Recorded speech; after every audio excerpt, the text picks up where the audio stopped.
part of the Press Play Podcast Network. Look up in the sky. It's a bird. It's a plane. It's Superman.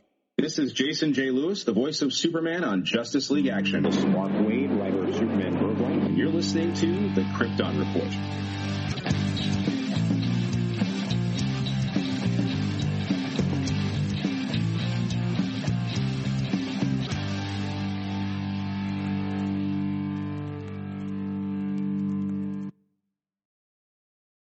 Welcome back for this exciting conclusion of Atomman versus Superman. This is the part of the podcast where Tyler here talks to himself because we're going through the serials. Now, Chapter 11 is entitled Luthor's Strategy.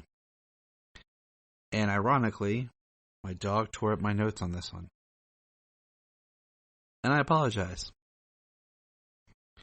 And if you've been listening to this podcast, you realize, you get the gist of it. Luthor does something. Superman goes to save the day. He saves the day. Jimmy and Lois get in trouble. Superman goes to save them. Chapter ends. Cliffhanger next week. So sadly, we jump to Chapter 12. Atomman Strikes. This is the one where we actually find out that Luthor is Atomman. He gets revealed, and as he gets to the public, Perry tries to get the team on assignment to track down, to get proof, but they all know that Atomman is Luthor. And they try to write it up in the paper and prove it to everyone to bring down his ongoing corrupt television studio. And to really let people know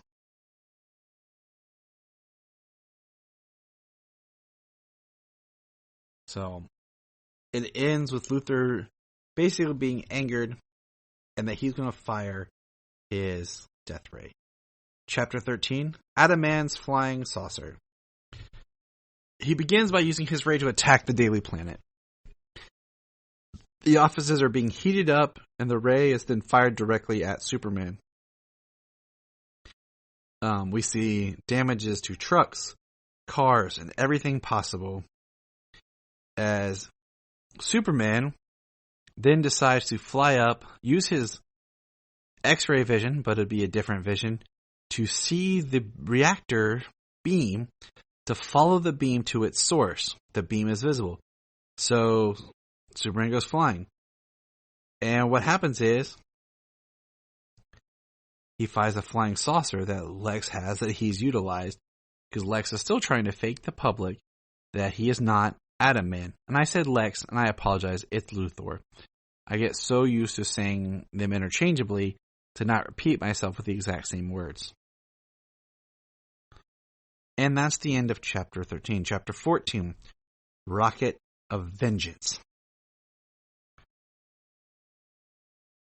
As the last one, when seeing the flying saucer is coming towards them. Clark and Lois are in a plane. Lois passes out. Clark then goes out the back of the plane and flies out, saves the plane as Superman.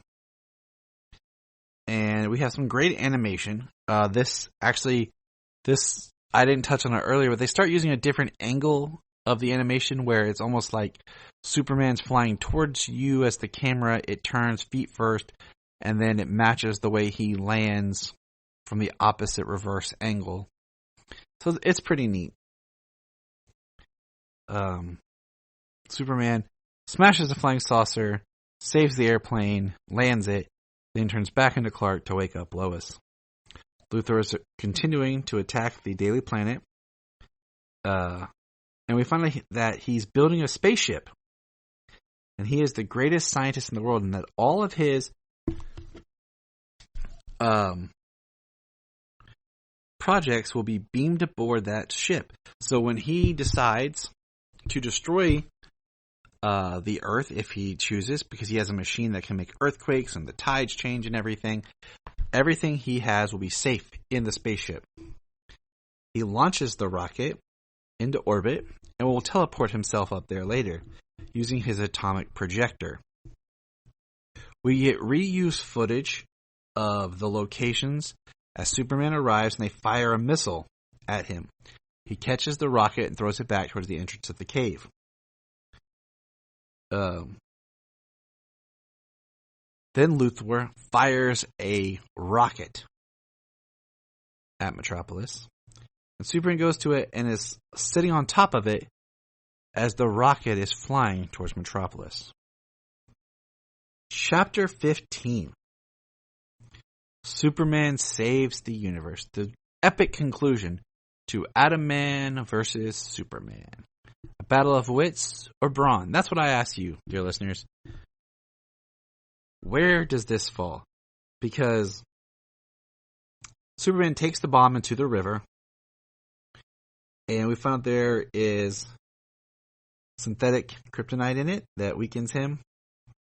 And that, meanwhile, back at the cave, Luthor is talking as he's preparing to leave, and we find that his thugs have brought in Lois. Luthor, I apologize, the thugs have Jimmy. Luthor used a coin that he had sent to Lois as a gift under a different name to bring her to him. Lois and Luthor get into an argument together. She calls that he's playing Noah's Ark, and he says that she will be the mother and the woman on a new Earth if he chooses to, and he reveals much of his plan to her.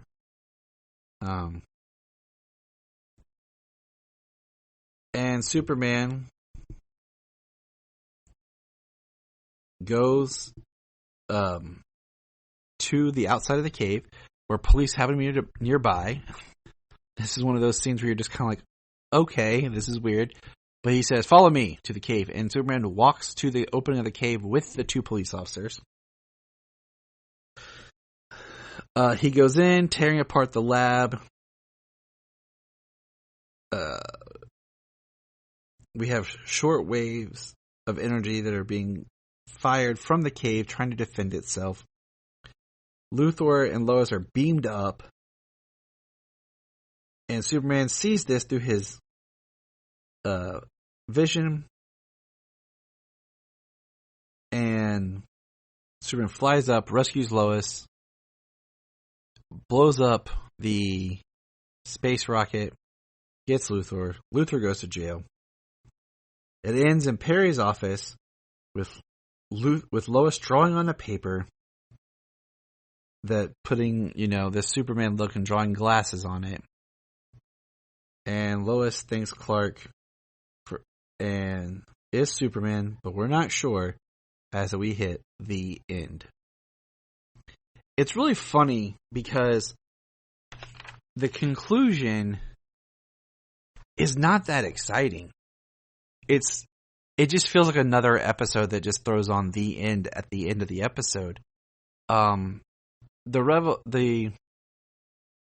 way it ends each time feels different because it's left on a cliffhanger, and it doesn't end on a cliffhanger, but it just doesn't leave you satisfied. I don't know, maybe if I was a kid back then and I saw this, I'd be super excited, and I probably would be. But I don't know, it's a very sticky kind of feeling of how do I feel about these. In one hand, I respect it for what it was, the time, and what they were trying to do, the storytelling style. Because if you haven't heard yet, if you go back, this was 1950. If you go back, I did a review in July of Superman and the Mole Men, which was 1951, following year, because these serials came at the last end of the idea of a serial, where now we're just going to do features. And Superman and the Mole Men was pitched to Kirk Allen. He wanted too much money, so they hired George Reeves. And it feels weird, just in general. And I'm not going to go into the whole detail, but I wonder, had it been Kirk Allen, if it would have felt different. But it's interesting because 1950, 51, 52 is back-to-back Superman projects, from the serial to the Mole Men movie to the Adventures of Superman on TV. So that's where I'm going to leave it. It's been kind of fun just kind of going through these. Hope you guys have enjoyed it, or at least gotten more of an idea of what the serials are and how they work. And remember, Look up in the sky. We just want to say, if you've enjoyed this podcast, please check out other podcasts on the Press Play Podcast Network. remember to check out Krypton Report on all social media platforms. Go to linktree.com/Krypton Report. You find all of our information right there. If you want to keep Krypton from exploding, join our $1 a month Patreon. That's right. For $1 a month, you'll get extra special content that you don't get on the main show, like movie commentaries and whatever else comes out of our mouths. So check it out, patreon.com/Krypton Report. If you are like Tyler and James and can't get enough Super Talk, check out these other podcasts. Digging for Kryptonite, Supergirl Radio, The Last Sons of Krypton, the Superboy Legacy Podcast, All-Star Superfans, Superman the Animated Podcast, The Aspiring Kryptonians, Always Hold On to Smallville, Caped Wonder, The Geek of Steel, and Truth, Justice, and Hope Podcast. Hey, we're going to press pause and hear a few words from our other podcasts on Press Play Podcast Network. Hello, Brooks here with the Books with Brooks monthly book club podcast. Here's how Books with Brooks works. We read one book a month and then we talk about it. Classics like Stephen King's The Shining, debut novels like We Are the Brennans by Tracy Lang, and tons of other compelling, life-changing stories, one book and 1 month at a time. So come read along with us and then listen in. This is Dan Jurgens, and if you want to have a good time, keep listening to the Krypton Report.